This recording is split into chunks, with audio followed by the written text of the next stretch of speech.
My son tried to cut me off and sell my past for a lake house, so I counterattacked. One envelope on the table left them stunned and speechless. The phone call came on a Tuesday morning while I was tending to my rose garden, the same garden my late wife Eleanor had planted 37 years ago. I should have known something was wrong when I heard David's voice. That careful tone he used when he was about to deliver news he knew would hurt me. Dad, we need to talk about your living situation. You're getting older and mom's been gone for 2 years now. Maybe it's time to consider something more manageable. I set down my pruning shears, feeling the familiar weight of loneliness settle over me like morning fog. At 74, I'd been living alone in our family home since Eleanor's passing, managing just fine despite what my son seemed to think. The house held 40 years of memories, from David's first steps in the kitchen to Eleanor's last Christmas morning, opening presents by the fireplace I'd built with my own hands. What exactly are you suggesting, son? I asked, though I already sensed where this conversation was heading. There's this wonderful assisted living facility called Sunset Manor. Very upscale, excellent care, activities for seniors. Sarah and I went to look at it yesterday, and we think it would be perfect for you. Sarah, my daughter-in-law, who'd never quite warmed to me, who'd spent 15 years making subtle comments about the house being too old, too big, too much work for someone my age. I'd always bitten my tongue for David's sake, but now it seemed her influence had finally won. I appreciate your concern, but I'm perfectly capable of taking care of myself and this house. This is my home, David. Your mother and I built our life here. But Dad, be realistic. You're 74. What if something happens? What if you fall and no one finds you for days? We worry about you constantly. The conversation continued for another 20 minutes, with David presenting what sounded like a carefully rehearsed argument.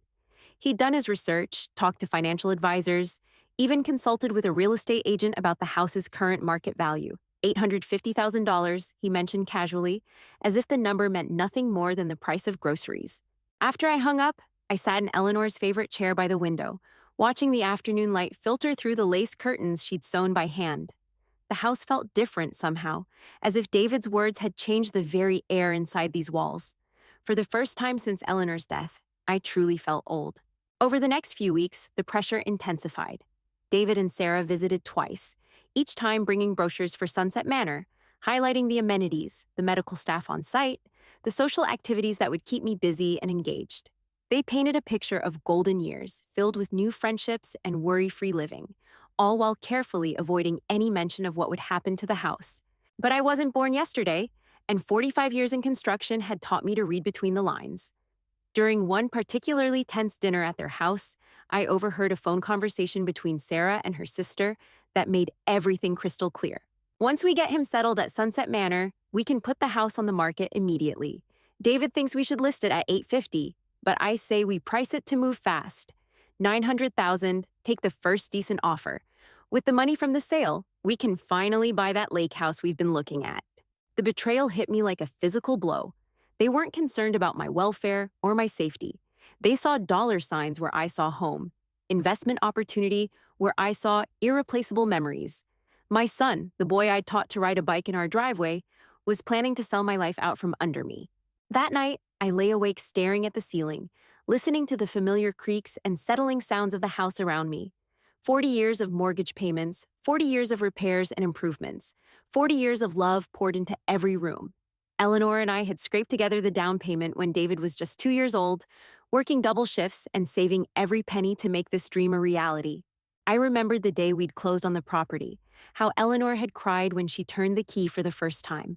We'd furnished it piece by piece, painting each room together, planning every detail with the careful attention of people who knew they were building something permanent. This wasn't just a house to us. It was the foundation of our family, the place where we'd raised our son, and created a lifetime of precious memories. But David saw none of that now. To him, it was simply an asset to be liquidated, a means to fund his own dreams, while warehousing his inconvenient father in a facility where he wouldn't have to worry about me anymore. The more I thought about it, the angrier I became. Not just angry, but determined. If they wanted to play games with my future, they were about to discover that this old man still had a few moves left.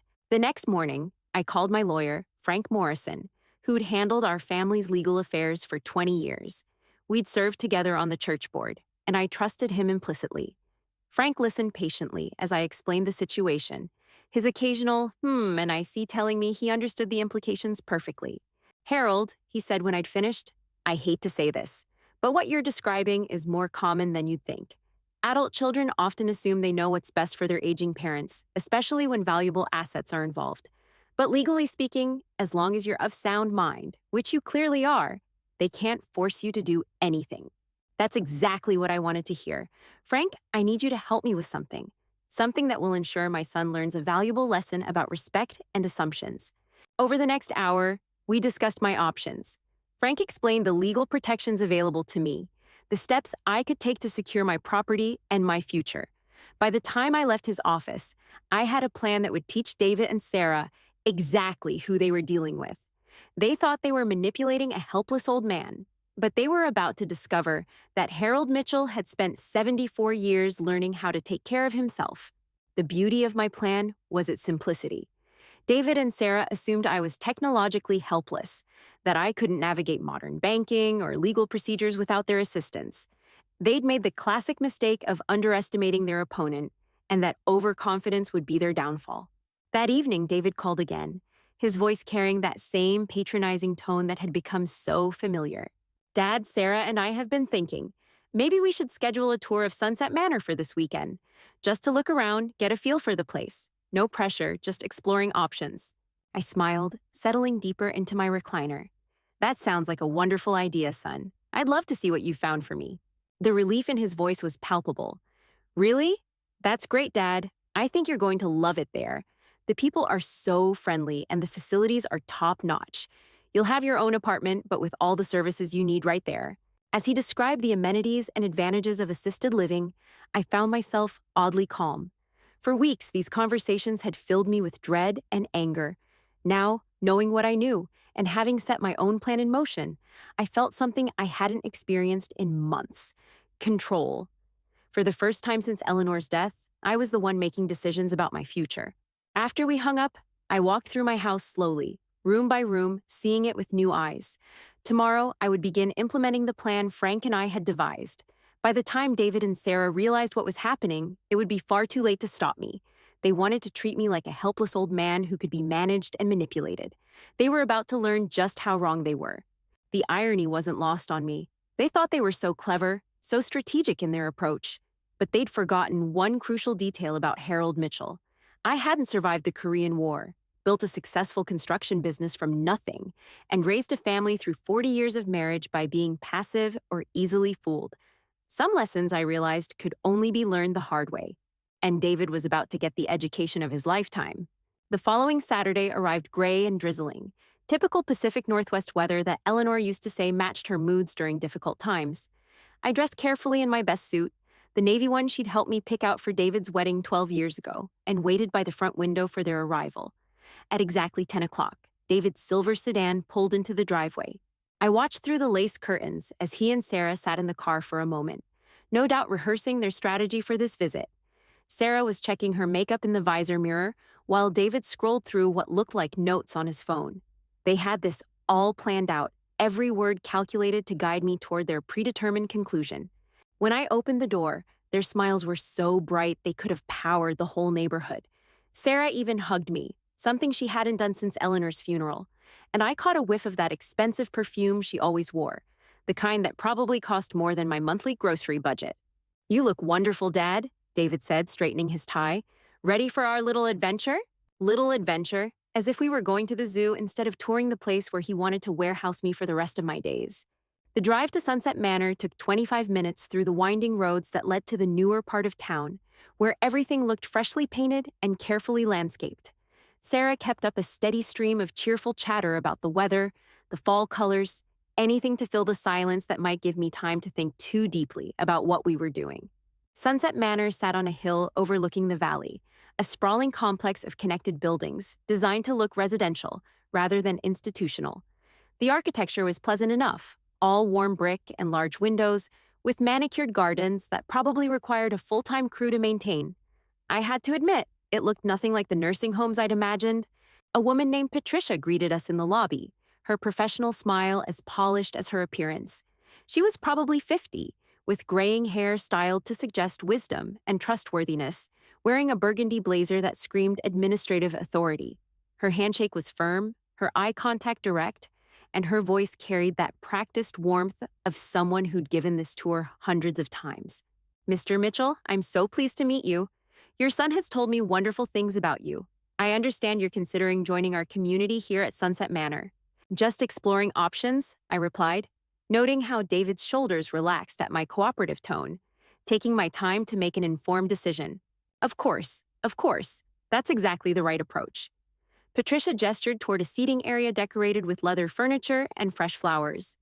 Why don't we start with a little overview of what makes Sunset Manor special? For the next hour, Patricia walked us through the facility with the skill of a seasoned salesperson. She showed us the dining room with its restaurant-quality kitchen, the fitness center with equipment designed for seniors, the library with floor-to-ceiling bookshelves and comfortable reading nooks.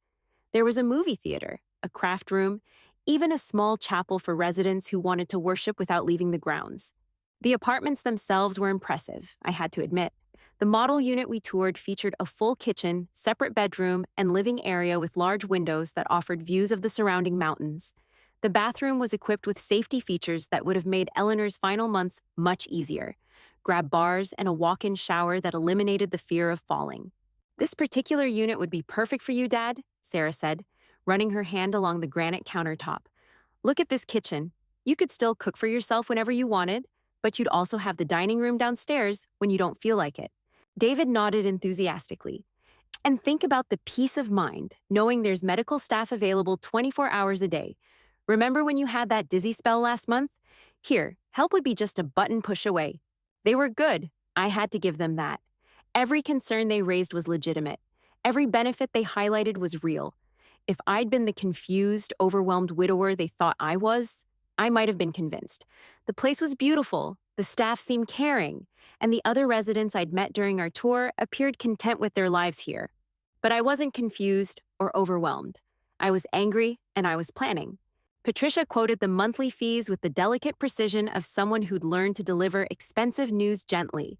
$5,800 for the apartment we'd seen, with additional charges for various levels of care as they became necessary. David didn't even blink at the numbers, which told me he'd already done the math on selling my house. We can certainly work with you on the financial arrangements, Patricia continued smoothly. Many of our residents choose to sell their family homes to fund their stay here. It's actually quite common, and it frees them from the burden of maintaining a large property they no longer need. The burden of maintaining a large property, my home, reduced to a burden in a single sentence. That's exactly what we were thinking, Sarah said, her voice bright with enthusiasm. Harold's house is far too big for one person, and the upkeep is becoming overwhelming for someone his age. I smiled and nodded, playing the role of the agreeable old man they expected. You've all certainly given me a lot to think about. This is a beautiful place, and I can see why people would be happy here. The relief on their faces was almost comical. They thought they'd won, that their careful presentation had achieved its intended result. David squeezed my shoulder in what he probably thought was a gesture of support and affection. I knew you'd see the wisdom in this, Dad. We just want what's best for you. On the drive home, they chatted excitedly about floor plans and moving timelines, discussing my future as if I wasn't sitting in the back seat listening to every word. Sarah suggested I could move in before Christmas, giving them time to get the house ready for a spring listing when the market would be most favorable. It's really the perfect solution, she said, turning in her seat to look at me. You'll have so much less to worry about, and David and I will have peace of mind knowing you're safe and cared for. I made all the right noises, asked all the appropriate questions, played the part of the grateful father who'd finally seen the light. But inside, I was counting down the hours until Monday morning, when the real work would begin. That night, I sat in Eleanor's chair with a cup of tea and my old photo albums, looking through 40 years of memories captured in fading color prints. David's first day of school, standing proud in his new sneakers by our front door. Eleanor in our kitchen, flower in her hair from baking Christmas cookies. Family barbecues in our backyard, birthday parties in our living room. Quiet Sunday mornings reading the paper together at our dining room table. Every photograph had been taken in this house, in these rooms, surrounded by the life we'd built together. To David and Sarah, it was just real estate, square footage, and market value.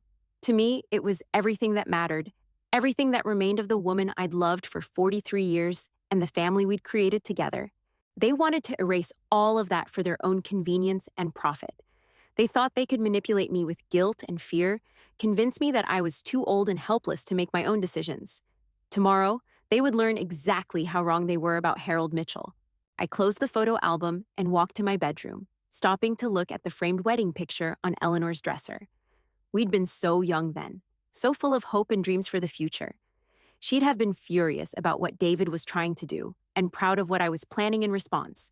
Some battles, I realized, were worth fighting regardless of the cost, and this was definitely one of them. Monday morning brought the kind of crisp autumn air that Eleanor had always loved, perfect weather for new beginnings. I was up before dawn, something that had become routine in the 2 years since her passing, but today felt different. Today, I wasn't just going through the motions of another lonely day. Today, I was taking action. My first stop was First National Bank, where I'd done business for over 30 years. Margaret Hendricks, the branch manager, greeted me with the warm familiarity of someone who'd watched me deposit paychecks from my construction company and withdraw funds for David's college tuition. "Harold, what brings you in so early this morning?" she asked, gesturing toward her office. "I need to make some changes to my accounts, Margaret. Some significant changes that require your personal attention." For the next hour, we worked through the details of what Frank Morrison had recommended. I consolidated my savings and checking into a new account, one that would require 2 signatures for any transaction over $500. The second signature would be Frank's, ensuring that no one, not even David with his power of attorney documents that he thought I didn't know about, could access my money without proper legal representation. "Are you sure about this, Harold?" Margaret asked, reviewing the paperwork. "These are pretty restrictive conditions you're placing on your own accounts." "I'm very sure, Margaret. Sometimes a man has to protect himself from people he thought he could trust." She didn't ask for details, but I could see the understanding in her eyes. She'd probably seen similar situations before, families who viewed aging parents as obstacles to be managed rather than people to be respected. Next, I drove to the courthouse, where Frank was waiting with a stack of documents that would change everything. The notary public, a thin woman with kind eyes named Ruth, walked me through each signature, explaining what I was authorizing in language so clear that even David would understand when the time came. The most important document was a trust agreement, something Frank had suggested as the ultimate protection against my son's schemes. By transferring ownership of my house to the Harold and Eleanor Mitchell Family Trust, I maintained complete control over the property while making it impossible for anyone else to sell it without my explicit written consent. "This creates what we call a legal fortress around your home," Frank explained as I signed the final page. "Even if someone were to challenge your mental competency, which they can't because we've had you evaluated by Dr. Patterson, they still couldn't touch the house because it's owned by the trust, not by you personally." The psychological evaluation had been Frank's idea, a preemptive strike against any future claims that I wasn't capable of making my own decisions. Dr. Patterson, a neuropsychologist who specialized in elderly cognitive assessment, had put me through 3 hours of tests that covered everything from basic memory to complex problem solving. The results, which Frank now held in a sealed envelope, would be my insurance policy against David's inevitable accusations. By noon, I was back home, legally armed and dangerous to anyone who thought they could manipulate Harold Mitchell. I made myself a sandwich and sat at my kitchen table, looking around at the familiar surroundings with a sense of satisfaction I hadn't felt in months. Every cabinet door, every light switch, every window in this house had been touched by Eleanor's hands. David might see dollar signs, but I saw love made tangible. The phone rang at exactly 2:30, right on schedule. David's voice carried that forced cheerfulness that had become so familiar. "Dad, I've been thinking about our visit to Sunset Manor. Sarah and I would love to help you start making arrangements. Maybe we could meet with their financial counselor this week just to get the paperwork started." I let him talk for several minutes, outlining his timeline for getting me settled in my new home before the holidays. He'd already spoken with a real estate agent, he mentioned casually, just to get a preliminary market analysis of the house. Nothing official, of course, just exploring options. "That sounds wonderful, son," I said when he finally paused for breath. "I'm glad to know you're thinking ahead. Actually, I've been making some arrangements of my own." "Really? What kind of arrangements?" "Well, I met with Frank Morrison this morning. You remember Frank, don't you? He handled the legal work when your mother and I bought this house." There was a slight pause on David's end, the first crack in his confident facade. "Of course I remember Frank. Is everything okay? You're not having legal problems, are you?" "Oh no, nothing like that. I just wanted to make sure all my affairs were in order before making any big decisions about my living situation. You know how your mother always said it's better to be prepared. That's very responsible of you, Dad. David's voice had taken on a careful quality, like someone walking through a minefield. What kind of preparations did you make? I could hear Sarah in the background, asking questions that David was clearly trying to deflect. They hadn't expected this development, and their surprise was almost amusing. Just some basic estate planning, son. Making sure the house and my finances are properly protected. Frank suggested setting up a trust to avoid probate issues down the road. Very common for people my age, apparently. The silence on David's end stretched long enough that I wondered if the call had dropped. When he finally spoke, his voice had lost all pretense of casual conversation. Dad, you didn't sign anything without discussing it with us first, did you? These legal matters can be very complicated, and there are people who take advantage of elderly clients who don't understand what they're agreeing to. Elderly clients who don't understand. There it was, the assumption that had driven his entire scheme. In David's mind, I was too old and confused to make my own decisions. A convenient fiction that justified treating me like a child. I understand perfectly well what I signed, David.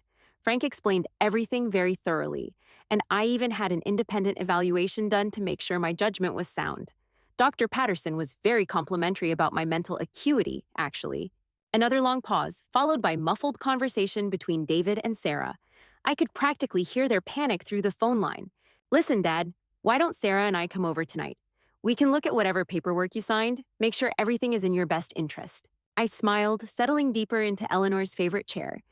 That won't be necessary, son. Frank made sure everything was exactly as I wanted it. But I do appreciate your concern. After I hung up, I walked to the kitchen window and looked out at Eleanor's rose garden. The bushes were dormant now, preparing for winter's rest. But come spring, they would bloom again with the same beauty that had captivated her for 37 years. That garden, like this house, was worth protecting from people who couldn't see past their own immediate desires. The doorbell rang at 7 o'clock sharp. Through the peephole, I could see David and Sarah standing on my porch, both wearing expressions of barely controlled anxiety. David carried a briefcase, probably filled with documents meant to undo whatever legal protections I'd put in place. Dad, we need to talk, David said as soon as I opened the door. Sarah was right behind him, her smile strained and artificial. Of course, come in. I stepped aside, noting how they both scanned the living room as if looking for evidence of my supposed mental decline. We've been thinking about our conversation this afternoon, Sarah began, settling onto the couch with the careful precision of someone choosing their words carefully. We're concerned that you might have made some hasty decisions without fully considering all the implications. David opened his briefcase and pulled out a folder thick with papers. I brought some information about trust arrangements that might be more suitable for your situation. Some of these legal setups can be quite restrictive, and you might find yourself unable to access your own money when you need it. I sat across from them in my recliner, the same spot where I'd received countless visits over the years. Birthday celebrations, holiday gatherings, quiet evenings when David would bring his homework to my table and Eleanor would help him with math problems. Now he sat in my living room trying to convince me that I was too incompetent to manage my own affairs. I appreciate your concern, but Frank made sure I understood exactly what I was agreeing to. The trust gives me complete control over the house and my finances, while protecting both from any future complications. What kind of complications? Sarah's voice had an edge now, the polite facade beginning to slip. Oh, unscrupulous people who might try to take advantage of an elderly widower. People who might pressure someone into making decisions that benefit them more than the person they claim to care about. The words hung in the air like smoke from a gun barrel. David's face flushed red while Sarah went pale. They finally understood that I knew exactly what they'd been planning. Dad, I think you're misunderstanding our motivations here. David's voice carried a note of desperation now. We're not trying to take advantage of you. We're trying to help you make smart decisions about your future. Are you? I leaned forward, meeting his eyes directly. Because from where I sit, it looks like you've been planning to sell my house out from under me and use the money to buy yourselves a lake house. The silence that followed was deafening. Sarah's mouth opened and closed like a fish out of water, while David stared at me with the expression of someone whose world had just shifted beneath his feet. How did you? David started, then stopped, realizing that any explanation would only confirm what I'd already discovered. I may be 74, son, but I'm not deaf, blind, or stupid. I heard your wife talking to her sister about pricing the house to move fast so you could close on your lake property. I know you've already contacted a real estate agent for a market analysis. I know you see me as an obstacle to be removed rather than a father to be respected. Sarah found her voice first, though it came out smaller than usual. Harold, you're taking things out of context. We never said we were going to force you to sell the house. No, you just planned to manipulate me into agreeing by convincing me I was too old and helpless to live here safely. Then you'd swoop in as my concerned children, generously offering to handle all the complicated details of selling my home and managing my money. David stood up abruptly, his professional composure finally cracking completely. This is ridiculous. You're paranoid and suspicious, seeing conspiracies where there aren't any. Maybe we were right to be concerned about your mental state. And there it was, the accusation I'd been expecting. When manipulation failed, the next step was always to question the victim's sanity. I stood up as well, feeling taller and stronger than I had in months. If you're questioning my mental state, David, I have some documents you might find interesting. I walked to my desk and pulled out the sealed envelope Dr. Patterson had given me that morning. The psychological evaluation Frank had recommended as protection against exactly this kind of accusation. Comprehensive cognitive assessment performed this morning by Dr. Patricia Patterson, a board-certified neuropsychologist. Would you like me to read you the summary, or can you manage it yourself? David took the envelope with hands that trembled slightly, scanning the contents while Sarah read over his shoulder. I watched their faces change as they absorbed Dr. Patterson's conclusions.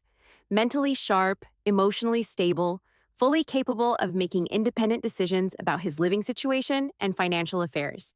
This doesn't change anything, Sarah said finally, though her voice lacked conviction. You're still living alone in a house that's too big for you, with no family nearby if something goes wrong. You're absolutely right, Sarah. I am living alone, and it is a big house. But it's my house, filled with my memories, and I'll decide what happens to it and when. I walked to the front door and opened it, the October evening air carrying the scent of fallen leaves and wood smoke from neighboring chimneys. I think it's time for you both to go home now. Take your documents and your concerns and your plans for my future and leave me to live my life the way I choose. They gathered their papers in silence, the briefcase that was supposed to contain my salvation now feeling like the weight of their defeat. David paused at the threshold, looking back at me with something that might have been regret. Dad, we really were trying to help. Maybe we went about it wrong, but we do care about you. I'm sure you do, son, but caring about someone means respecting their choices, not manipulating them into doing what you think is best. After they left, I stood in my doorway watching their taillights disappear down the street. The house felt different around me, not empty or lonely as it had for the past 2 years, but strong and secure. Eleanor's presence seemed to fill every room. Her approval warming me like sunlight through the windows, she'd dressed with such care. I walked back to my chair and picked up the phone, dialing Frank's home number. When he answered, I could hear his grandchildren playing in the background, the sound of a family gathering for an ordinary Monday evening. Frank, it's Harold. I wanted you to know that your legal fortress worked exactly as planned. I'm glad to hear it, Harold. How did they take the news? About as well as you'd expect. Lots of bluster about my mental state and their good intentions, but the psychological evaluation shut that down pretty quickly. Frank chuckled softly. Amazing how concerned people become about your competency when they can't get what they want from you. What's your next move? I looked around my living room, at the family photos on Eleanor's piano, at the bookshelf filled with volumes we'd collected over 4 decades, at the fireplace where we'd spent countless winter evenings reading together. I'm going to live my life, Frank, in my own house, on my own terms, for as long as I'm able. And if David and Sarah can't respect that decision, then that's their loss, not mine. The battle was won, but I knew the war wasn't over. David and Sarah would regroup, probably consulting their own lawyers about ways to challenge the trust or my mental capacity. But I was ready for whatever came next. The scared, lonely widower they thought they were manipulating was gone, replaced by a man who remembered his own strength. Some lessons, I reflected, could only be learned through experience, and David was about to get an education in respecting his elders that would last him the rest of his life. 2 months passed in relative peace. David and Sarah made no further attempts to contact me directly, though I occasionally caught sight of their car driving slowly past my house, as if they were conducting surveillance on their defeated enemy. I'd taken to waving cheerfully from my front window whenever I spotted them, a gesture that probably infuriated them more than any angry confrontation could have. Spring arrived early that year, and Eleanor's rose garden responded with an explosion of color that took my breath away. I spent my mornings tending to the plants she'd loved so much, talking to her memory as I pruned and watered and fertilized. The neighbors probably thought I was losing my mind, but I didn't care. Some conversations transcend the boundaries between life and death, and mine with Eleanor were more meaningful than anything I'd shared with the living in years. It was during one of these garden sessions that I noticed the moving truck parked 3 houses down. New neighbors were moving into the Patterson place, which had been empty since old Bill Patterson passed away last winter. I watched from behind my rose bushes as a young couple directed the movers, their excitement palpable even from a distance. The woman was pregnant, probably in her second trimester, and her husband fussed over her constantly, making sure she wasn't lifting anything heavy or standing in the sun too long. They reminded me of Eleanor and myself 40 years ago, young and hopeful and ready to build a life together in this neighborhood. That evening, I baked one of Eleanor's famous apple pies and walked down to introduce myself, carrying the dessert in the same ceramic dish my wife had used for countless welcome gifts over the decades. The couple turned out to be Mark and Jennifer Chen, both teachers at the local elementary school. Mark taught 4th grade while Jennifer handled kindergarten, and they were expecting their first child in September. Their enthusiasm was infectious as they showed me through their new home, pointing out features they plan to improve and spaces they imagined filling with children's laughter.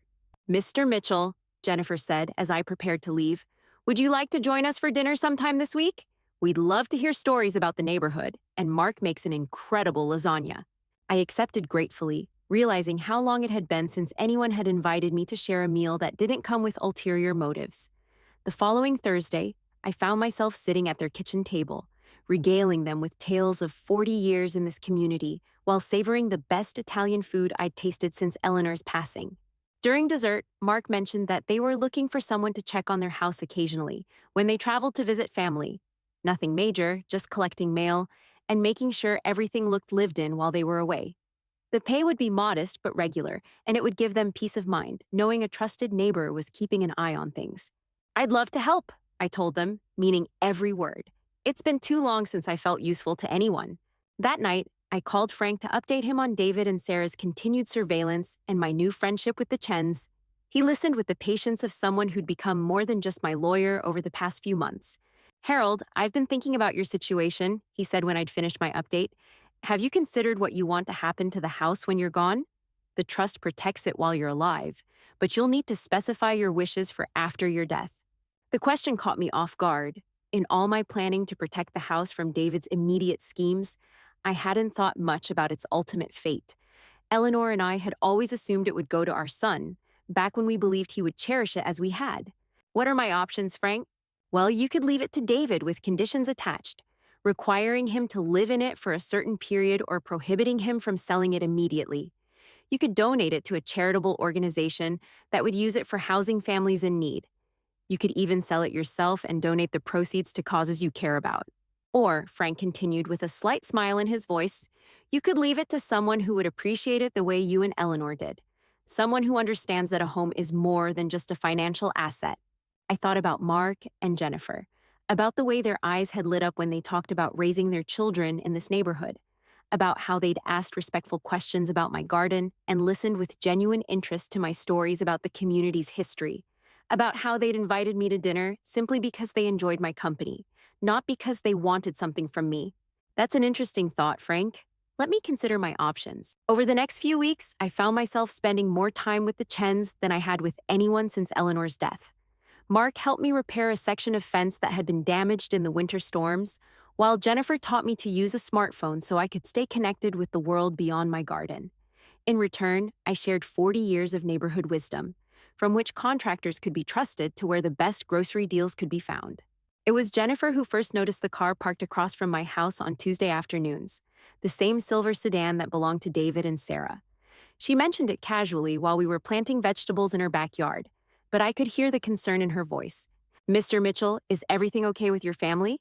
I've seen that car a few times, and the people inside seem to be watching your house." I explained the situation as diplomatically as possible, not wanting to burden her with the full extent of my son's betrayal. But Jennifer was perceptive, and she read between the lines with the skill of someone who'd spent years managing classroom dynamics. "That must be so difficult for you," she said softly. Family relationships can be complicated, especially when money is involved. Mark and I have seen similar situations with some of our students' grandparents, adult children who think they know what's best, but forget that their parents are still capable of making their own decisions. Her understanding meant more to me than she could have known. For months, I'd felt isolated by David's assumptions about my competency, as if his doubts had somehow infected my own self perception. Having someone young and intelligent treat me as an equal restored something I hadn't realized I'd lost.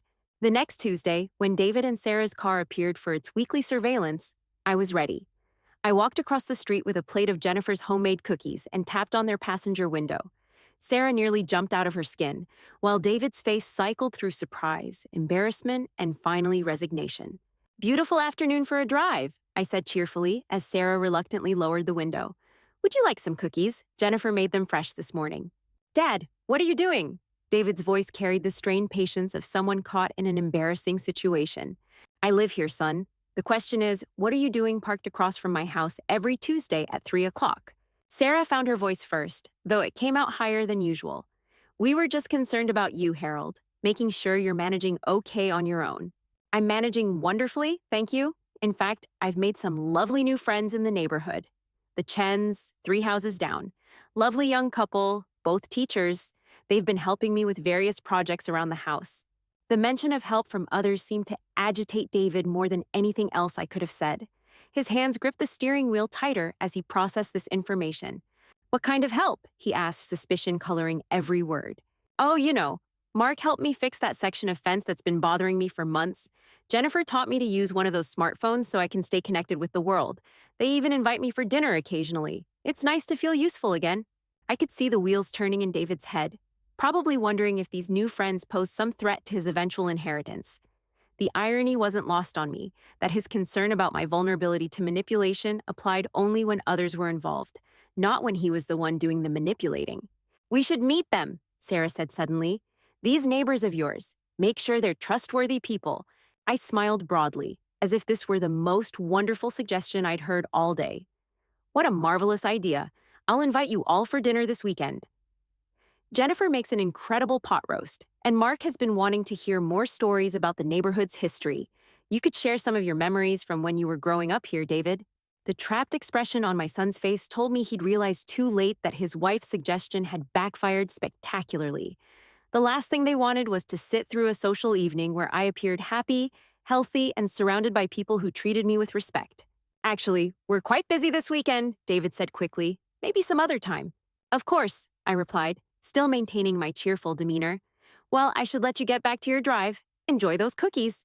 I walked back to my house with a spring in my step that I hadn't felt in years.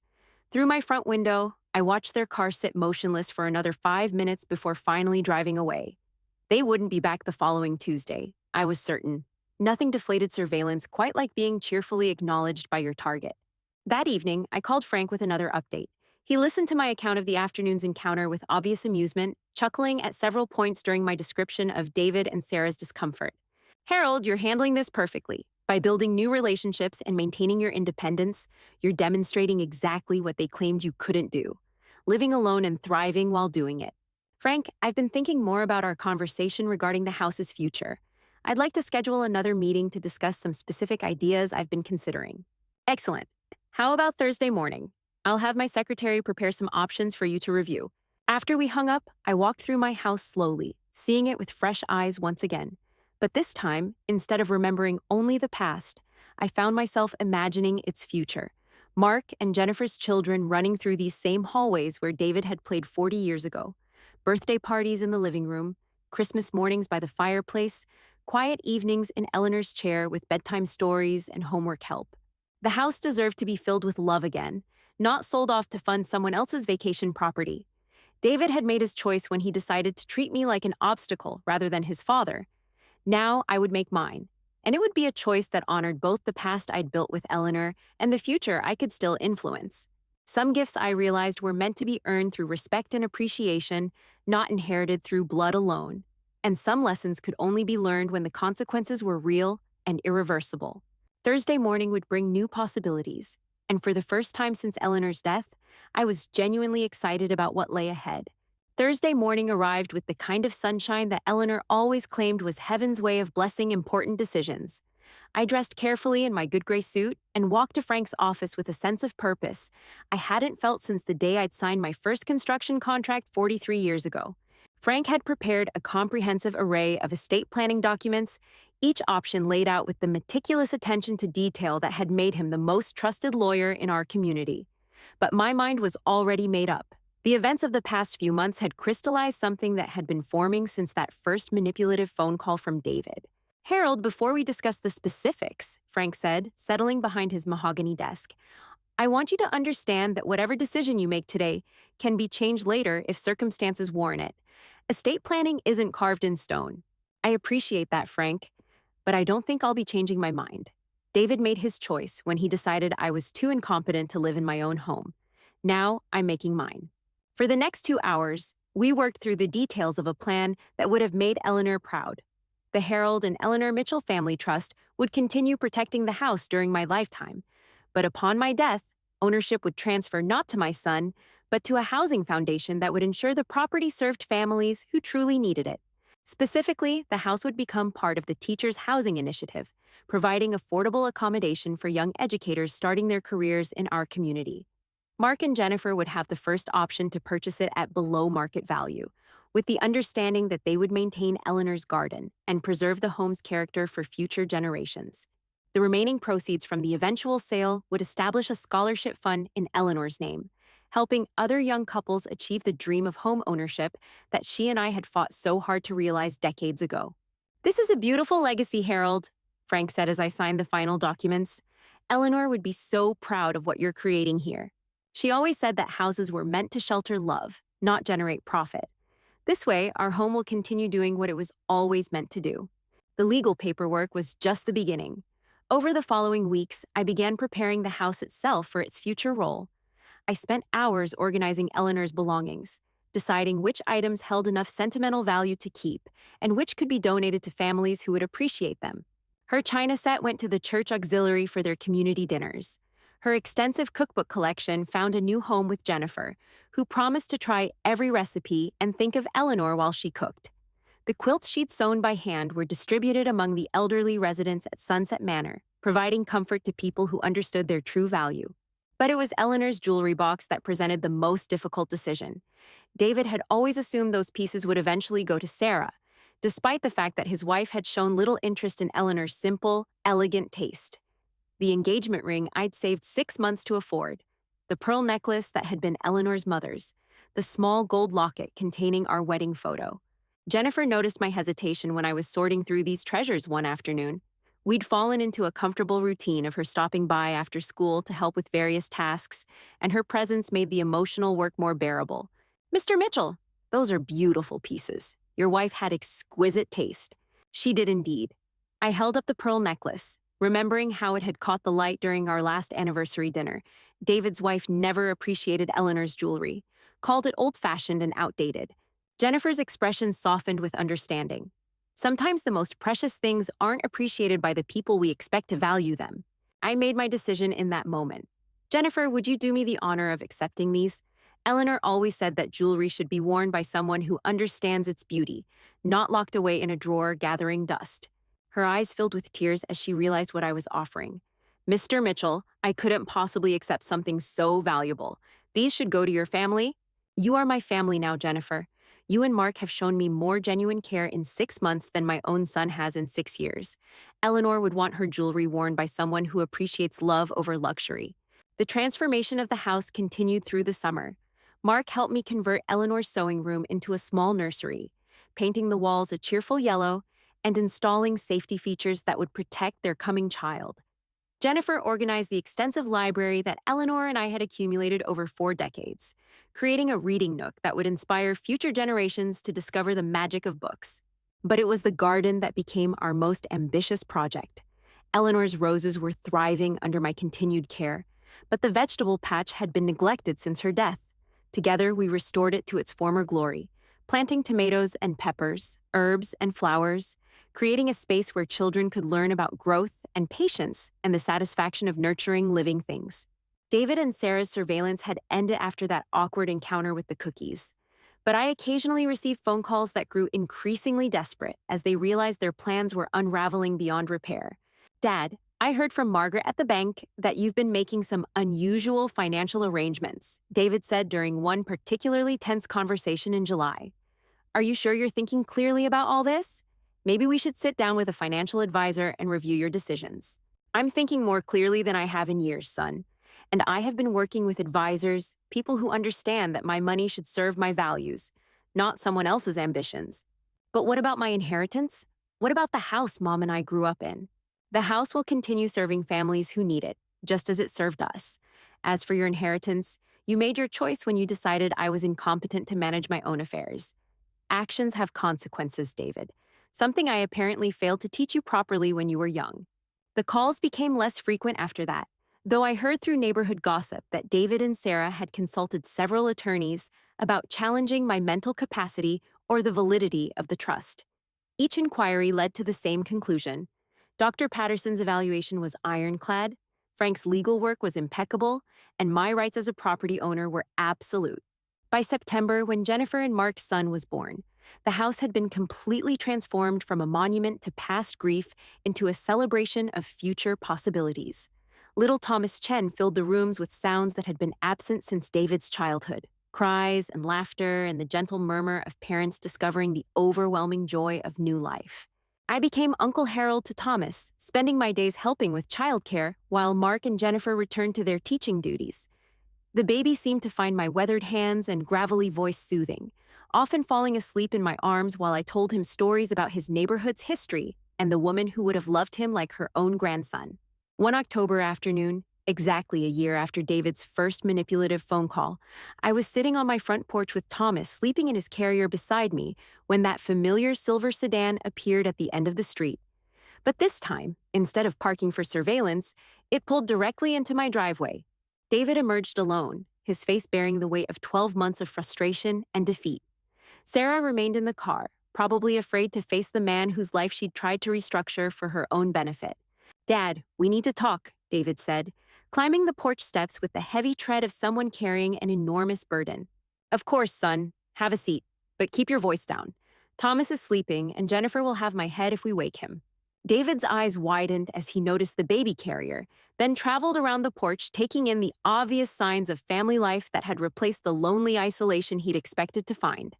Children's toys in the yard, a second car in the driveway that belonged to Mark and Jennifer, the sound of laughter drifting from the backyard where Jennifer was hanging laundry. Whose baby is that? He asked, his voice carefully controlled. Thomas Chen, born 6 weeks ago.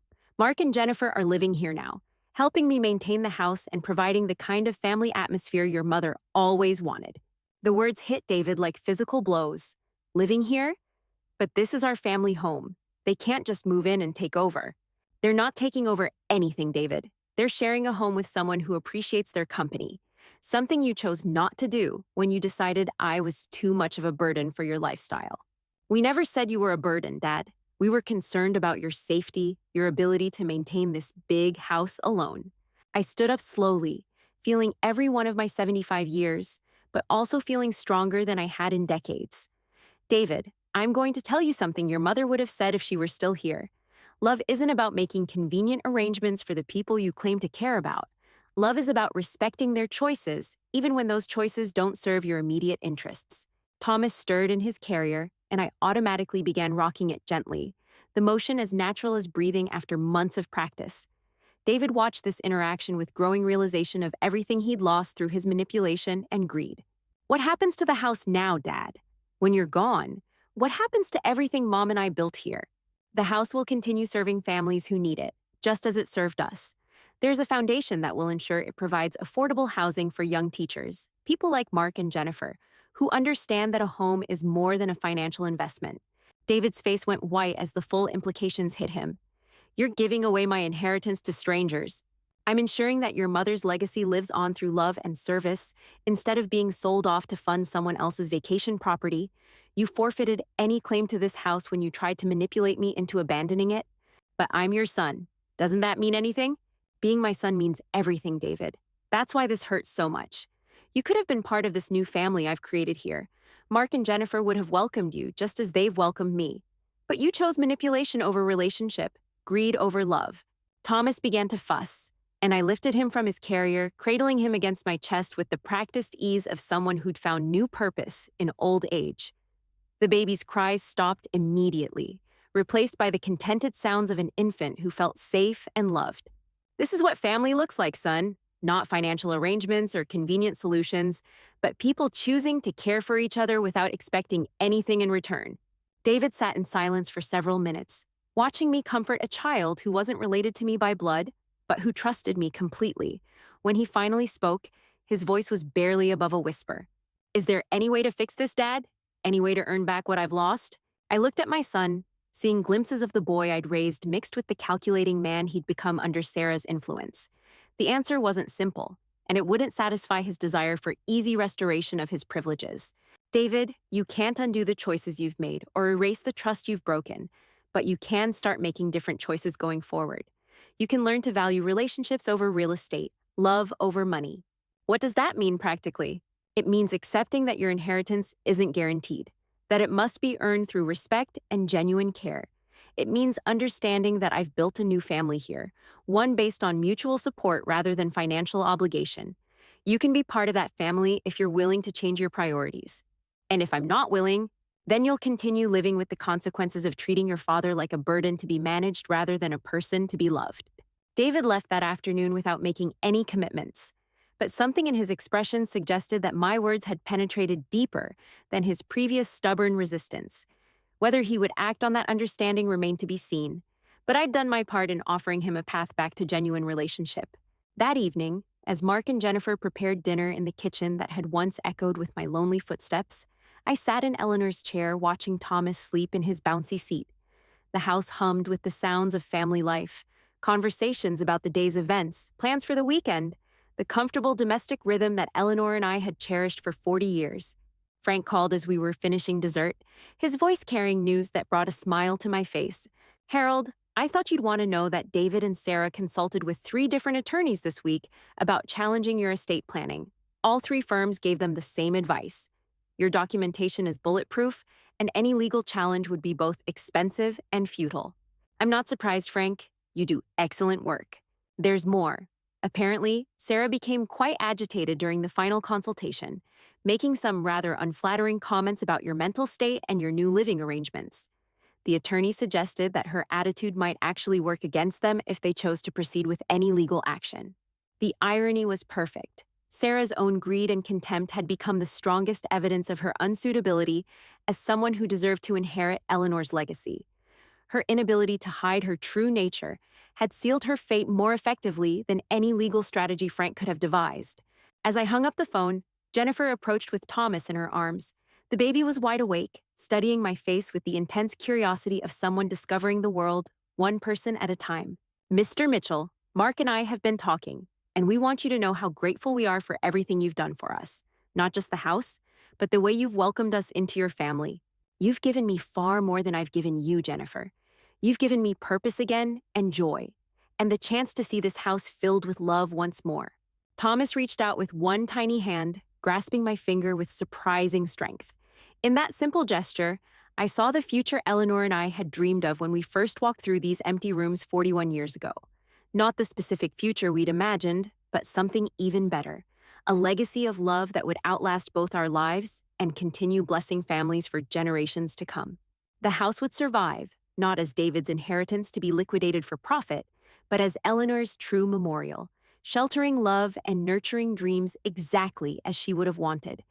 And I would spend my remaining years not as a burden to be managed, but as a grandfather figure to children who would grow up knowing that home meant more than square footage and market value. Some victories, I reflected as Thomas's eyes grew heavy with approaching sleep, were worth more than money could ever measure. And some lessons, no matter how painful, were exactly what ungrateful children needed to learn. David might never understand what he'd lost through his manipulation and greed, but Thomas would grow up in a house where love was the only currency that mattered. That seemed like justice enough for this old man who'd finally learned the difference between being used and being valued.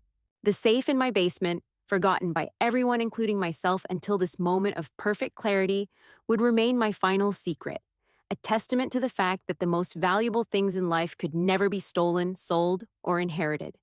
They could only be earned through love, respect, and the patient daily choice to treat others as precious rather than profitable.